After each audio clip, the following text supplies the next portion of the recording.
Hey guys, welcome back to day 28. We'll talk about Voltaic cells today, and we'll talk about redox reactions. And when we dive in, let's first talk about the big picture. So let's recap everything we've learned so far in Chem 1 and Chem 2, and dive into redox reactions and electron transfer reactions. So we first look at a chemical reaction. Chemical reaction. What is a chemical reaction? A chemical reaction is two things. It is a rearrangement of atoms.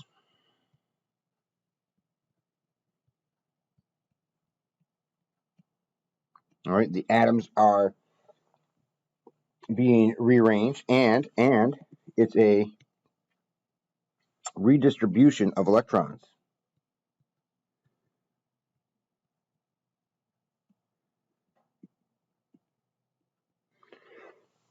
So the same sets of atoms and electrons are being moved around, basically.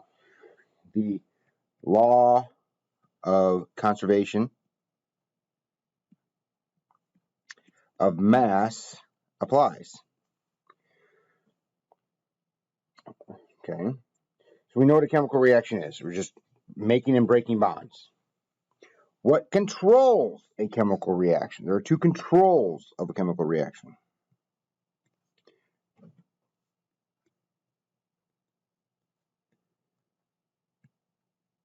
So what are the controls of a chemical reaction? There are two to talk about.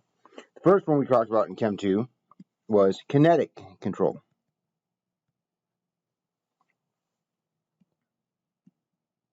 Kinetic control is basically determined by activation energy. And kinetic control gives us two things. It tells us the rate and the mechanism. The rate, what does the rate tell us? How fast this reaction is going to happen. How fast does this process occur? The mechanism tells us, like, okay, how is it physically doing it? You know, what bonds are broken first? What bonds are made first? Okay, and you can learn more about the how the reaction works more, or you start taking organic chemistry and whatnot and seeing where electrons go. The second control is the thermodynamic control.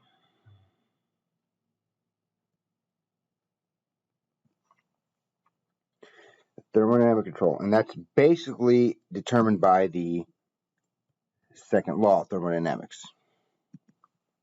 And there are 2 points out of this as well. This tells us if the reaction is spontaneous, which we approximate with delta G, and it tells us how far the reaction proceeds with the equilibrium constant K. All right, we are going to dive more into thermodynamic control. The kinetic control is not in this course. So let's dive into thermodynamic control.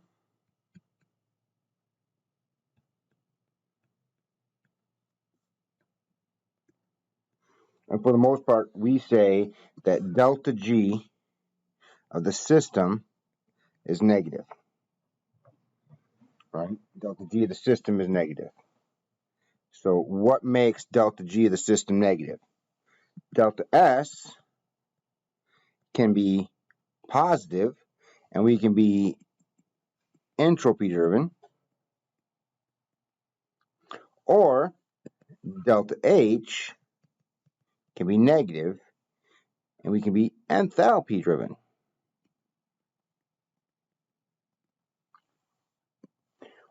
Or both. Both can be true. All right. So we're going to look more at delta H, again, because all our thermodynamics, heat to work. We like heat to work. So the question then asks, what makes delta H more negative?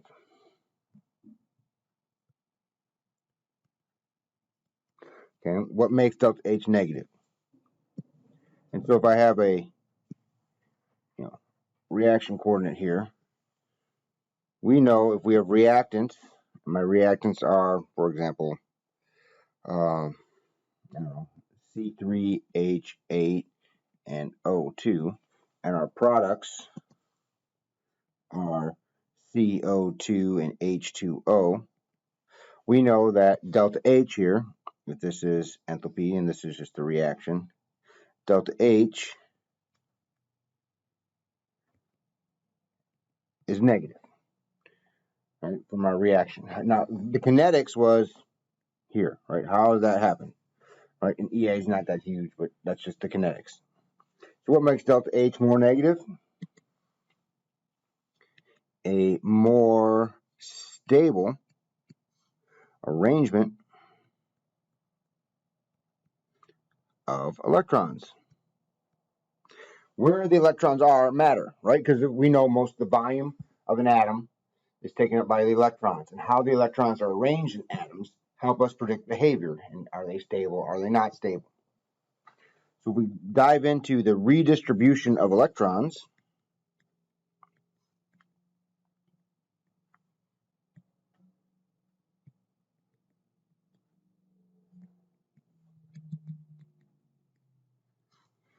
We have two options here. Technically speaking, we could have acid-base. We don't look at acid-base as electron transfer, right? We say no electron transfer, and the reason is because oxidation numbers do not change. Then, of course, we have redox reactions. And redox have an obvious change in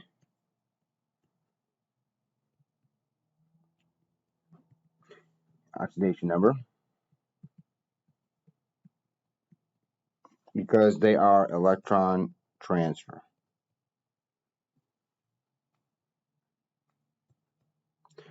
So we have redox electron transfer reactions. So the electrons transfer. In fact, this example I did with propane and oxygen going to carbon dioxide and water, that is a redox reaction.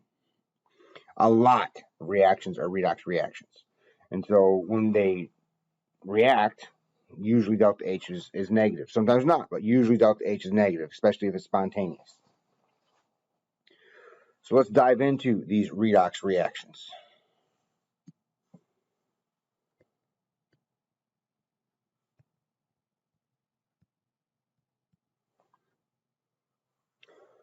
Okay, so if I have copper, I'll use blue, copper 2 sulfate in solution, and I throw in some zinc metal, I will start to see zinc sulfate produced and copper metal.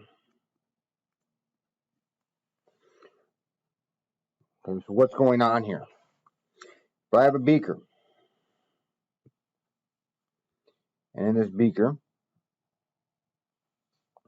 I would have this nice blue solution of copper. So it's this color, a little darker blue. So that's copper, the copper solution. I'd have copper solution in there. All right. What would happen is if I throw in some zinc metal, some zinc pieces,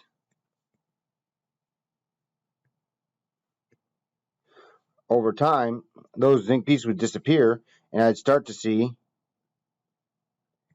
copper forming on the bottom, and the blue color would disappear. This blue would disappear.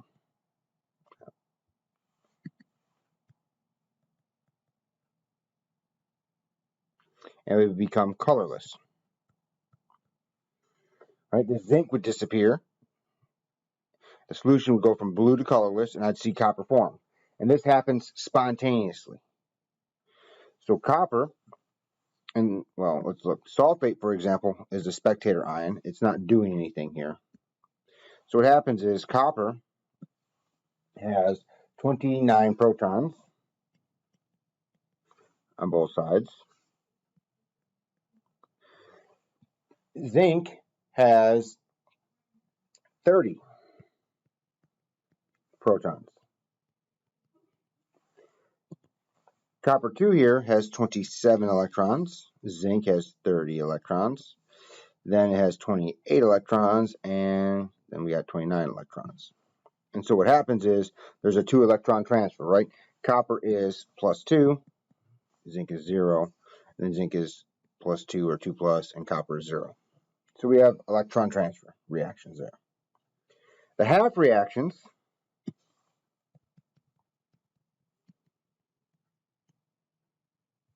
would be copper. Now would be the reduction. All right, copper is being reduced. So it'd be Cu2 plus, because it's aqueous, because ionic and aqueous, it separates. The sulfate's just there. Plus 2 electrons going to copper metal. And the oxidation would be zinc solid going to zinc 2 plus 2 electrons. All right, and the key point here is that this reaction spontaneously happens. So that means it would just happen. I don't have to heat it. I don't have to shake it. I don't have to stir it. Stirring it will make it go faster, of course. But I don't have to do anything to it. I just put the zinc in, and it goes. And so we know if we wanted to make this, like, these electrons are transferring. Let's look at this a little bit more. Let's dive in. So this spontaneous reaction, there's my beaker. Let's say it's actually a complete beaker. So we'll have it. There we go. Close enough. And if I have a beaker here, I get my copper 2 solution again. If I threw in a piece of zinc metal, all right, I have zinc metal here. What happens is the copper 2, Cu2 plus, would take electrons here and it would start forming and drop down, right?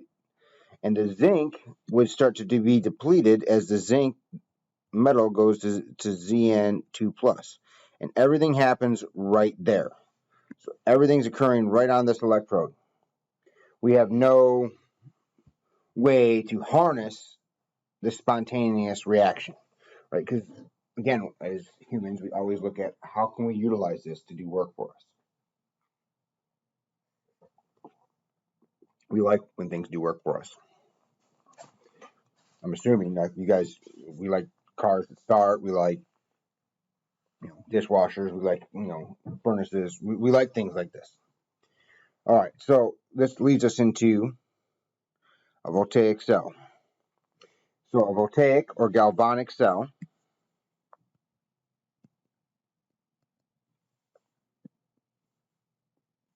is a spontaneous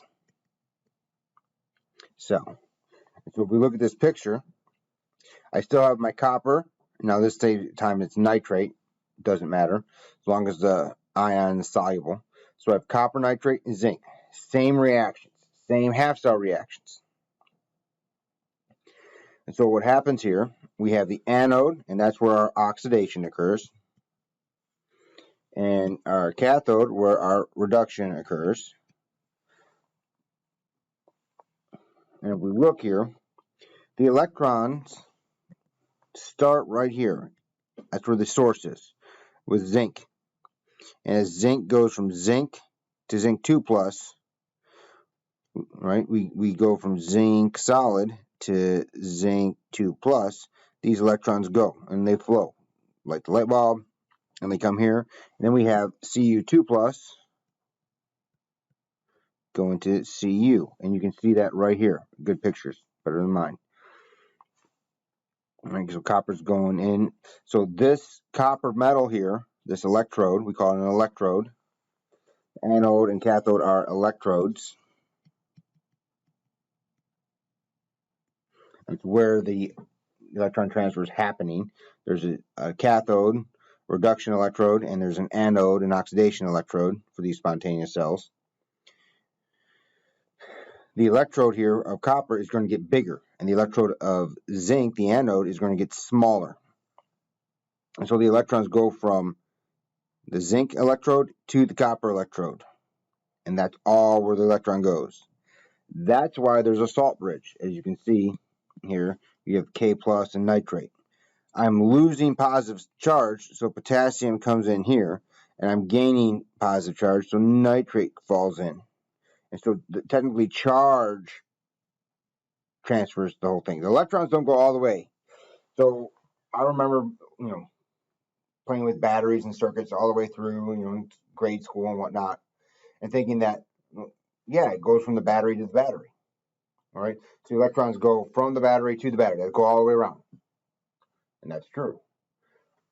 Now we're actually looking at the individual battery. So the battery has different parts in it, and so we're looking at the negative terminal and the positive terminal of the battery and how it works. And so the electrons don't necessarily go all the way from the negative to the positive. There's charge that goes around the entire circuit. Okay, so now we have, there's my oxidation half cell right there, and my reduction half cell is right there. Okay, why does this happen? That's a good question. Okay, why doesn't it go the other way? All right, so let's talk about this. Let's discuss why this happens. We know that the electrons have we're going to say a higher potential at the anode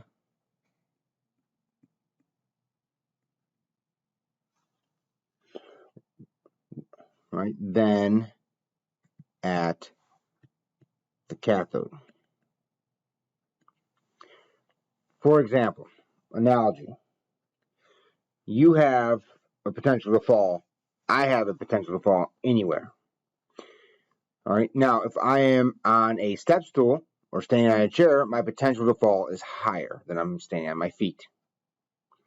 If I'm on a ladder, it's even higher to fall. Right, so if I'm on the second story of a roof, the potential to fall is even greater. Right, it doesn't mean the statistical probability of me falling is any different. It just means I have a higher potential to fall because I'm higher up. And so due to the acceleration of gravity, I have a higher potential to fall to the earth, and I have more energy dispersed when I hit the ground. So if you're 4 and you fall, it's really not that big of a deal. Right? They're not falling that far. And they bounce back up, and they're soft and flexible, and it's great.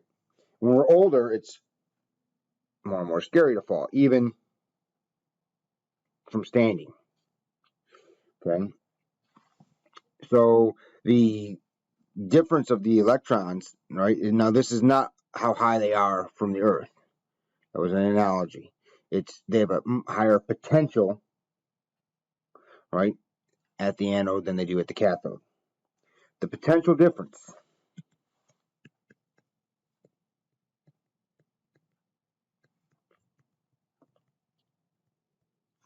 Potential difference, which we'll use V for, volts, represents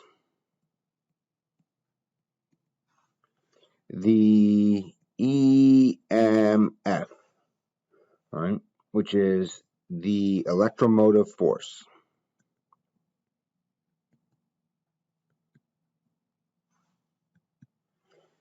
Which is the force that makes the electrons move. So volt is a J per C. A joule per coulomb. A joule per coulomb. So we know a joule is a Newton meter, which is a kilogram meter squared second squared. So that's what a joule is. So if you have a I use Nalgene bottles. I have a liter of water. If I accelerate that kilogram of water, my liter of water, 1 meter, that's a joule.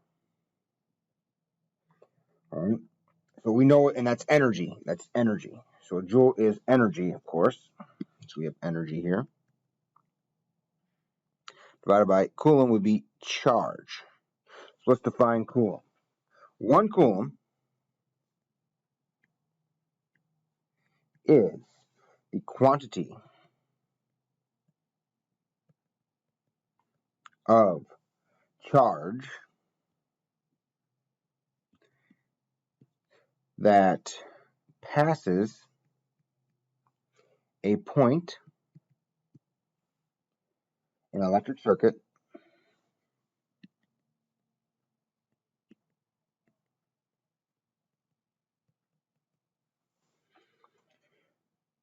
when a current of 1 ampere flows for 1 second.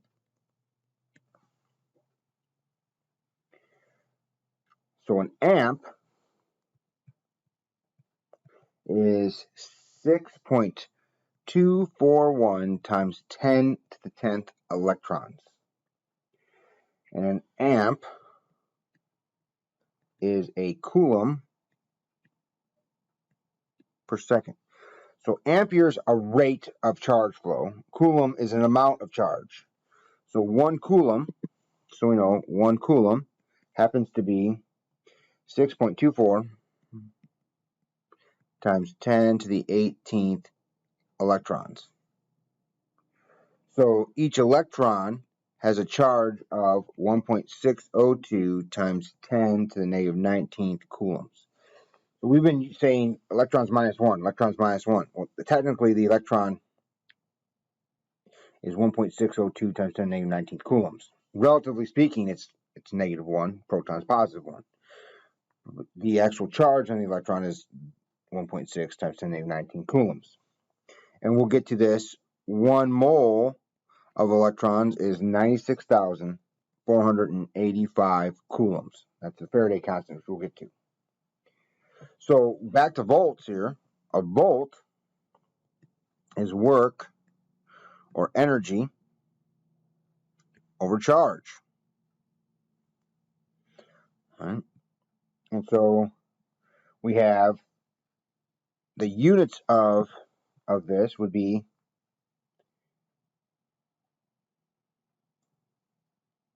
kilogram per joule, meter squared, second squared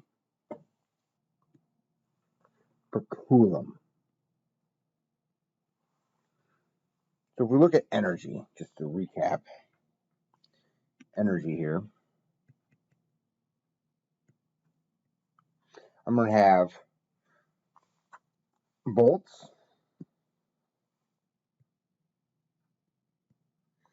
I'm going to have volts times amps. Amps be orange. Times seconds.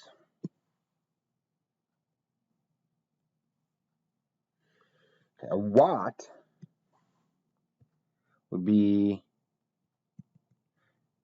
a volt times an amp. A coulomb is amps times a second. And a joule is a volt times an amp times a second. So when we look at energy consumption, we talk about volts times amps gives us watts. Right? This is why we do kilowatt hours, because it's kilowatts per hour, right? And then you times by a time, you get joules. So we look at these units. What do these units mean? So what? I'm still confused. Here's an example. If I have flowing water and it's going downhill, it's flowing downhill, a body of water, and then there's a cliff. Right here, there's a cliff. All right. How high this purple line is the potential difference. That's my voltage. So I have my H2O flow that way. How high is the voltage? And then we have the water going that way. Right? And so H2O going. So it's falling. So there's a couple things. The voltage is how high that is. Does the height, is that the only thing that matters? Not at all. So let's go back to a waterfall. If you had to cross a waterfall and it was 5,000 feet up, but the amount of water flowing was less than a trickle from a hose, and you can just step right over it, would it be dangerous to cross that water? Only if you fell, but it wouldn't be dangerous to cross the water. And if you stepped in the water, it wouldn't take you down at all. That makes sense. So you can have an extremely high voltage, but if there's very little current, it's not really that dangerous. However, you could have a, less than a foot drop. You can have, 25 centimeter drop. Not a big drop. All right, hardly at all. All right, or virtually. But if there's a lot of current, there's 1,000 gallons of flowing every minute, and it's pretty deep, it's going to be a lot harder to cross, right? So it just depends on the voltage, how much current is, so the amount of electrons and how the difference of the electrons. So there's not that much difference of electrons versus a lot of difference of electrons. It's just, how much they want to flow, like how much they want to go, like, right? Versus the number of electrons. And so when we talk about this, the ampere is the flow. That would be the amps. And voltage is the height. So this is the amps. So they're both important when we talk about electricity. And the higher the voltage, just means that it's the bigger the drop there. If you go, it's going.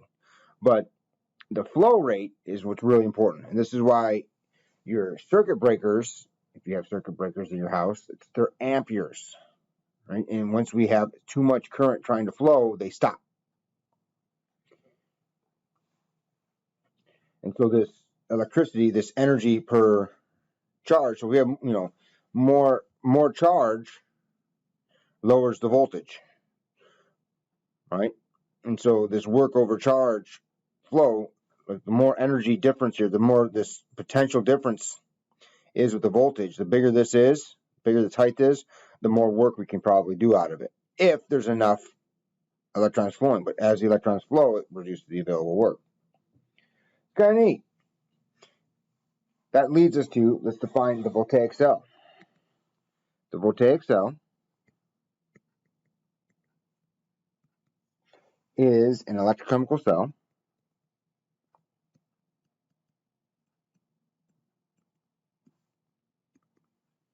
that produces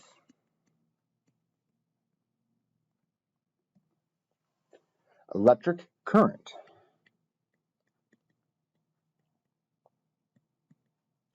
from a spontaneous chemical reaction.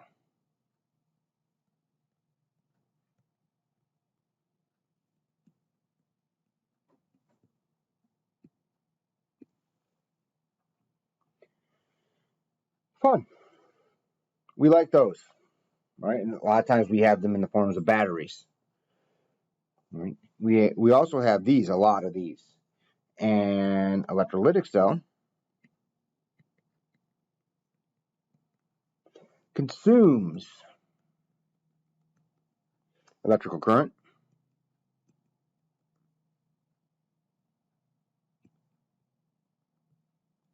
to drive a non-spontaneous chemical reaction, such as we use the battery to power our electronic devices that we can't seem to live without anymore, which is fun, isn't it? Because, you know, you talk about human history. When I was born, there were no cell phones. In fact, they were just starting to come out when I was born. Right? If you look at like Lethal Weapon, you see Danny Glover on the side of the highway with this brick in his hand, talking to somebody. I remember when car phones were actually, you know, attached to the car. Like your car had its own phone. Hilarious. Now what we have. So we'll talk about electrolytic cells in a later video. Right now we're continuing with Voltaic cells. And when we talk about this, how do I know if it's going to be spontaneous or not? So if I have copper and zinc, how do I know it's spontaneous? If I have copper and lead, if I have lead and zinc, well, what happens? How do I know? So we usually need a reference point.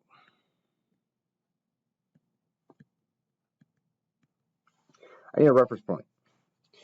So we have something called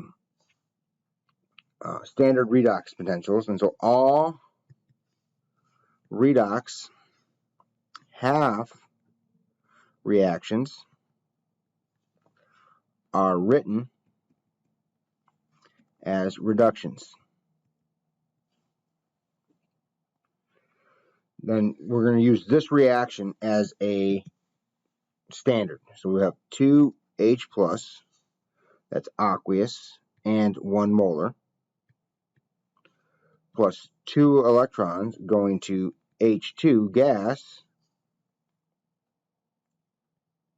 at 1 atmosphere. And that E standard, so our standard cell potential, is 0.00 volts. So this is the standard cell potential.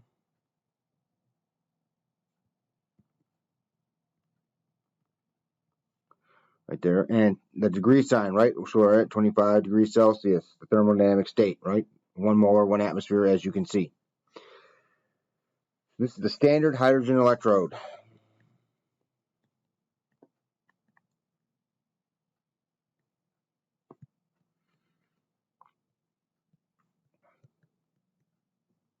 SHE, a lot of times it's abbreviated. There's another one, the standard calomel electrode, but we won't go into that in this course. Has a half cell potential.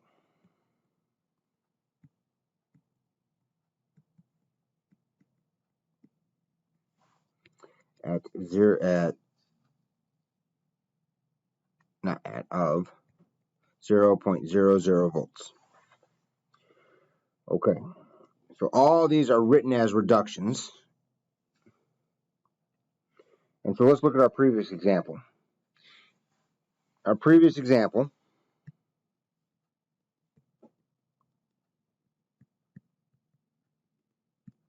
we had Cu2 plus 2 electrons going to Cu, and that has a standard reduction potential. And I have Zn2 plus 2 electrons going to Zn, and that has a standard reduction potential. Here's your book standard reduction potentials. It's actually table 19 in this edition. Same table. So our standard is right here with hydrogen. It's wonderful. So we need to look at copper and zinc. And so copper, now you gotta be careful because here's copper, but it's copper 2 plus 1 electron going to copper. That's not what we're looking at. We're looking at copper 2 plus 2 electrons going to copper, and that's 0.34 volts. Then we look at zinc plus 2 electrons going to zinc, and that's negative 0.76 volts. So copper was positive 0.34 volts, and this is negative 0.76 volts. So if E standard is positive, that equals spontaneous. what do we have to do? One of these has to be a reduction, and one of them has to be an oxidation. They're both currently written as reductions. So what do? We have to flip one of them. So the reduction, I'm going to keep the reduction the same because copper is reduced. We're going to flip the oxidation. We flip the sign. All right, so my reduction, we Cu2 plus still, plus 2 electrons going to copper. And that E standard is still 0.34 volts. Sometimes you'll see it as RED. And the oxidation would be Zn going to Zn2 plus 2 electrons. And E standard, sometimes you see it ox written. Now I just flipped the sign. Positive 0.76 volts. I prefer that way. So if we do this reaction, I have Cu2 plus zinc going to zinc 2 plus copper. Then E standard is 1.10 volts. So if I flip the reaction, I flip the sign. Now, unlike delta H and delta S and delta G, if I had to put coefficients in here, let's say I had to double one of these reactions or triple one of these reactions, I do not change the cell potential. That number is either just going to be positive or negative. You're going to change the sign only. You don't double E, you don't triple E, none of that. All right, we did with delta H because it has to do with the amount, right? It's a state function, but the amount. Here, it does not matter how much copper you have. The potential is the potential. There is, in the next video, we'll talk about how the actual amount of copper changes the cell potential, but the standard cell potential does not change at all. Okay. So there's something else called shorthand notation.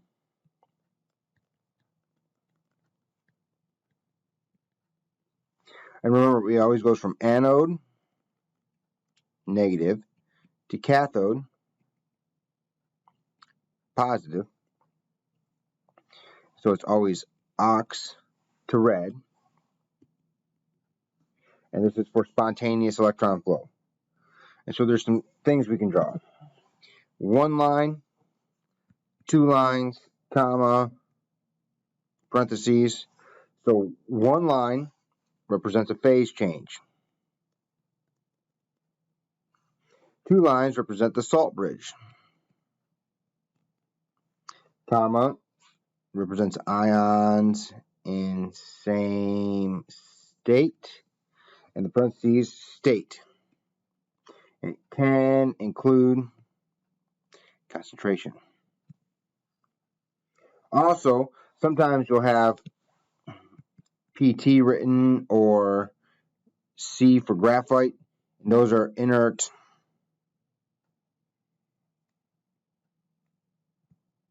electrodes. So before we do this example, if we go back to our picture here. No, where's that? Oh, it's up here. I have two half cells. I have to have an electrode for this alligator clip here of the wire to clip onto. If we don't have an electrode, I can't clip the wire. I can't make the circuit. So you got to have some type of electron transfer that's not going to react with the reaction. So a lot of times platinum or graphite are used. Okay. So we have to have this in two different cells. So I have the oxidation half cell, and I have the reduction half cell. So in our shorthand notation, I start with zinc metal. That's where the electrons start, and it goes to zinc 2 plus aqueous. And there is a phase change between the two. Then I have my salt bridge, and we go from copper 2 plus going to copper metal, and there is a phase change there. And so our electrons go that way, all right? It goes from zinc to copper. So that's our shorthand notation. Let's do an example of the shorthand notation. Iron plus permanganate goes to iron 2 and manganese 2. Well, what are our half cells? Well, we know iron is 0 and it goes to 2 plus, and manganese is plus 7 there and it goes to plus 2. So my oxidation would be Fe solid going to Fe2 plus 2 electrons. And there's an E standard with this. My reduction is Mn O4 minus plus 5 electrons, right? 7 to 2, 5 electrons. And technically there's 8 H's in there.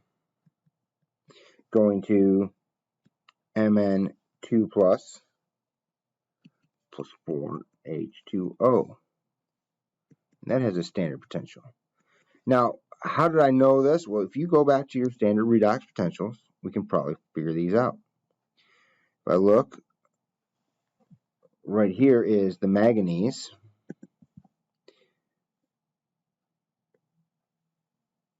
And that's 1.51 volts. And iron 2, and iron, there's iron 3, there's iron 2, iron 3, 1, there's iron 2. Now, I flipped it. It's being oxidized, so that becomes a positive 4.5, positive 4.5 volts. So, for my oxidation, it's plus 0.45 volts because we had to flip it. And the reduction was 1.51 volts. So if we add up what's my standard cell potential, add those up, this one and this one, I get what, 1.96 volts. So there's my cell potential. The cell notation, ox. Well, we start with iron and we go to iron 2 plus. And there is a state phase change in there. Reduction, I start with MnO4 minus, and I have H plus in there, and I have Mn2 plus, and they're all separated by a comma. All right, and that's it. So technically I should have my state symbols. Solid, AQ, AQ, AQ, AQ. I need something to react with, so I'm going to put PT down. That's my inert electrode. Because there's nothing there, there's nothing solid in the product side to clip onto. So let's write that out for us. When participants in a half cell are all in the aqueous phase, a conductive surface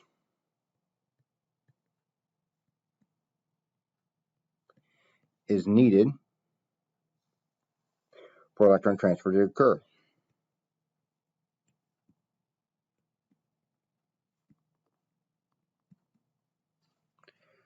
And again, platinum or graphite are often used.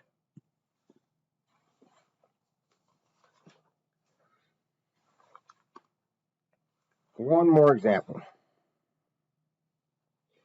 48. So consider this voltaic cell. And I think there's a typo here because this says Cl plus, and I'm pretty sure that's Cl minus. I don't think we have Cl plus in the book. Alright, so determine the direction of electron flow and label the anode and the cathode. So which way are we going here? That's a great question. Let's look at our reactions. I have Pb2 plus 2 electrons going to Pb, and that'll have a standard potential. We have Cl2 plus 2 electrons going to 2Cl minus, and that'll have a cell potential. Let's look at them up. And first we come down, there's Cl2 plus 2 electrons, so that's 1.36 volts. 1.36 volts. And then we have lead 2. Lead 2, right there, down here, is negative 0.13 volts. So which one can be flipped if we add? Looks like lead. So my red will be Cl2 plus 2 electrons going to 2Cl minus at 1.36 volts. And my ox will be lead going to lead 2 plus 2 electrons at positive 0.13 volts.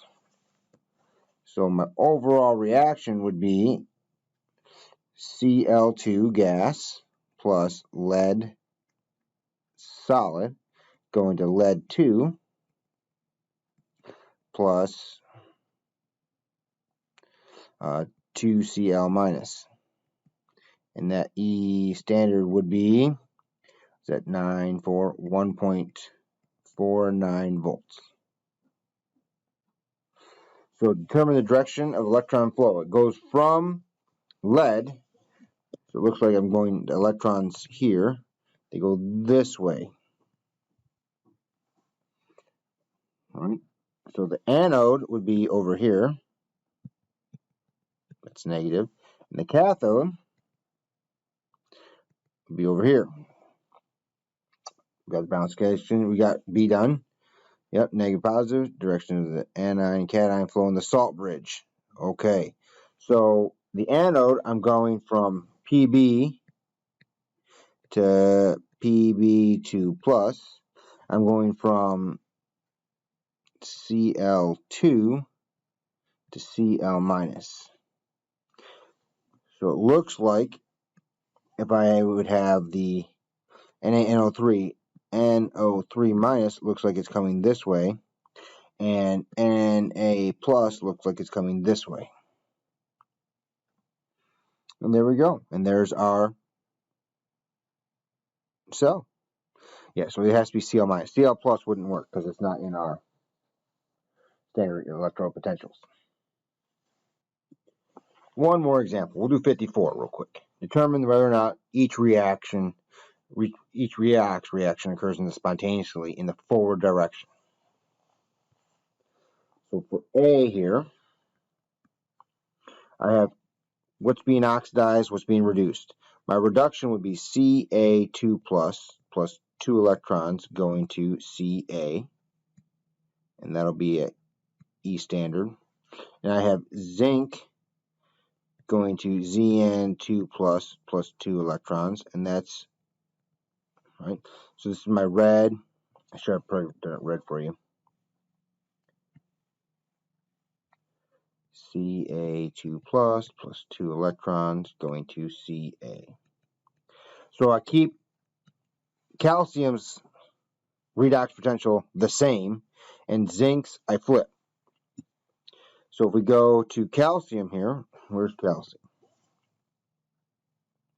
Calcium's way down there, negative 2.76 volts. And zinc is 0.76 volts. So calcium was negative 2.76 volts. Flip zinc to positive 0.76 because it's written as an oxidation. Is that spontaneous? No, it's still going to be negative 2 volts. So no for A. A is a no. Non-spontaneous. good to know. B, who's being reduced? Silver. 2Ag plus 2 electrons going to Ag. That has a standard reduction potential. And my oxidation would be nickel going to nickel 2.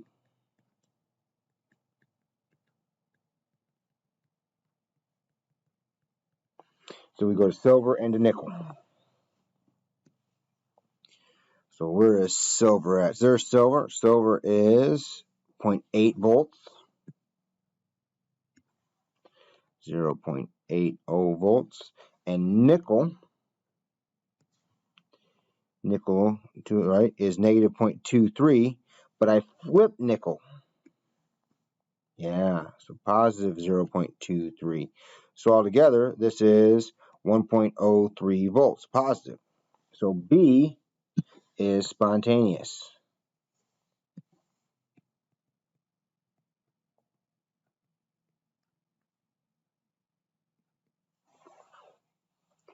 Why don't you guys try C and D? Pause it for a second, try C and D, and then we'll show you what happens. See if you get what I... Well, hopefully you got this written down. And so for the first one here, C, this would be non-spontaneous. I spelled spontaneous wrong. Because we're going to be negative. And the second one would be spontaneous. Because it would be positive. That's so spontaneous for this one. D is spontaneous. Now, technically, they're spontaneous. So for B and, well, not B, for A and C, they're spontaneous in the reverse direction. So that is Voltaic cells and standard redox potentials. Hopefully that works for you guys. Take care, and we'll see you in the next video. Take care.